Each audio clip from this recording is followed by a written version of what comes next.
Machado with his 32nd home run of the year. Every professional sport has their classic heroes, players that can be counted on to come up clutch and do the right thing at the right time.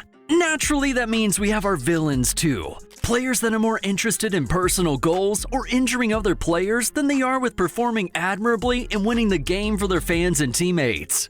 The NBA has villains like Draymond Green, and the NFL has bad boys like Ndamukong Suh, and even the retired Bill Romanowski occupying the villain slot. Major League Baseball is no different. Here in the MLB, we have our heroes like the magical Shohei Ohtani, and of course, let's all rise for the honorable Aaron Judge. These guys keep their noses clean and have the numbers to back it all up. Needless to say, MLB has their share of villains too. The first name that comes to mind is Manny Machado. The guy is just a dirty dog and prides himself on being controversial and being a general nuisance on the field. Manny was born on July 6, 1992 in Miami, Florida. He never had a relationship with his father as a child. Instead, his mom Rosa Machado played both roles in the family. Her hard work allowed for Manny to live out his dream of playing baseball. Perhaps it was this lack of a father figure that causes the villain to repeatedly lash out at others. The hot-headed third baseman did grow up alongside his grandfather and uncle, so it wasn't like he was totally devoid of male guidance, but his track record leads us to believe something was lacking. Machado attended Brito Miami High School, where he shined bright in a Panther uniform. His dynamic play allowed him to be selected third overall in the 2010 MLB draft by the Orioles. Nicknamed El Ministro because of the incredible defensive skills he showcased from a very young age. Manny's professional debut was on August 27, 2010. He was playing for the Gulf Coast League Orioles. The debut was less than stellar, but in his second game, he stepped up to the plate and cranked one out of the park. The following season in 2011, he was moved up to the Single A where he played for the Delmarva Shorebirds. His final promotion to the majors came shortly after in 2012, and thus his rampage began. Attitude, not caring who or what was in his way. It rubbed people the wrong way from the get-go, and rightfully so. Nobody will dispute that Manny has put up some incredible numbers since joining the league. My man has finished in the top 5 in the MVP voting 5 times in his career. He has the most home runs in San Diego Padres history, and he's still only 32. The dude is freakishly talented. In 2013, his first full season, he was just 21 years old. Manny finished with 88 runs scored with 189 hits, proving his elite set of skills. He also picked up his first Gold Glove award at third base. Although nobody disputes his physical attributes, many people around the league dispute El Ministro's manner of play. He's done some seriously messed up stuff, going out of his way to hurt opposing players. It's one thing to play the game hard and accidentally injure someone. It's a completely different story when your intentions from the onset are to inflict pain. That's what it seems like we have here with Manny, a player that doesn't mind injuring the opposition. The first time we saw Machado with negative publicity was back when he played for the Orioles. Manny was running to third base when he was tagged out somewhat harmlessly. It appears like maybe Manny was off balance and fell to the ground. Manny proceeds to act like he was shot at with a pistol. The random outburst was so strange that Josh Donaldson and even the umpire couldn't help but laugh at Machado's fiasco. The June 2014 incident was pretty ridiculous, so of course, the same two teams met again the next day. That's when things got even weirder. Round 2 escalated quickly. Machado took exception with the Oakland Athletics pitching staff for buzzing balls a little too far inside. Manny was not happy with his treatment at the plate, so when the next pitch came inside again, he launched his bat back in the direction of the other team. The lumber landed near the umpire, but it was close enough to get the attention from everyone around the league. Manny was suspended for 5 games and fined for his actions. Yikes, that was insane! Throwing bats was only the beginning for Manny's antics around the league. In 2015, the Orioles' flashy young stud was ejected for slamming his bat after a check swing attempt. The home plate umpire felt like he saw the full swing, so he made the out call. A disgruntled Machado let his anger get the better of him, and he was removed from the playing field. This sort of behavior becomes a bit of a theme throughout his career, a tradition that wasn't very well received around the league. The following season, in 2016, Machado had more questionable incidents. Yeah, players are taught from a young age to slide hard into second base to break up a double play.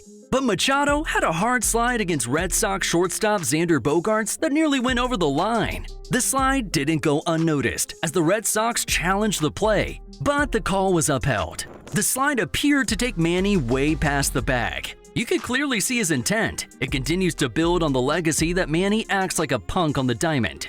Just a few days after this incident with Bogaerts, we see the bad boy of baseball on SportsCenter again. This time, he had it out with Yordan Ventura. Sure, the Royals pitcher had clearly been throwing baseballs inside on him, and Machado let his displeasure be known. In the next at-bat, the Orioles infielder was plunked with a 99-mile-per-hour fastball on the hip. Manny, of course, charged the mound, where Yordan Ventura respectfully took off his hat so as not to mess up the headpiece. It's hard to say if anybody got the better end of things. But Manny certainly let the league know that he's not interested in playing Mr. Nice Guy. When all was said and done, Yordan received a 9-game suspension, while Machado received a less severe 4-game suspension. The poor sportsmanship examples seem to never end. Dustin Pedroia had a remarkable career in Boston, but it may have been cut short because of Machado. Mr. Miami goes into the second baseman high and hard with his foot acting like a weapon. Nobody in baseball minds a hard slide to break up a double play, if it's clean. When it turns dangerous and spikes go up high, the jury is out and you're labeled a dirty player. Machado had no intention of changing his style of play. The problem child's next victim was Jesus Aguilar in 2018. Machado had moved on from Baltimore when he was traded to the Los Angeles Dodgers. His time in Tinseltown was short, but he left a memorable impression on the town. In Game 4 of the National League Championship Series, Machado was fined for intentionally running into the foot of Brewers' first baseman. The incident prompted many of the Milwaukee players to call out the newly acquired Dodger. They called him out for who he was, a grimy player. The lessons have never been learned. Machado refuses to learn from his mistakes. He again stepped on the heel of Red Sox first baseman Steve Pearce later that October. Although Pearce and Machado both downplayed the incident, you can't help but look at the track record and think to yourself, that seemed to be on purpose. Come on now.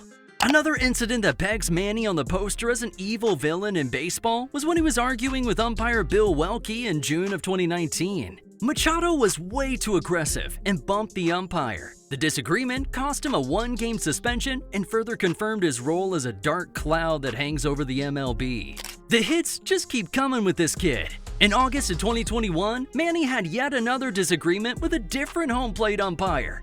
Obviously, he was quickly tossed out for his efforts, as everybody in baseball is pretty much sick of his extracurricular activities. If we want to watch grown men throw temper tantrums, we'd watch a WWE event or a boxing match. This is supposed to be a joyful experience for kids and families. It's almost as if Manny enjoys the ejections. In June of 2024, he was at it again. This time, Machado seemed to have a pretty good case. It would be nice if players had a way to justify the bad calls made against him. The ball appeared a bit low, but with a reputation like Manny, he's gonna get tossed every time.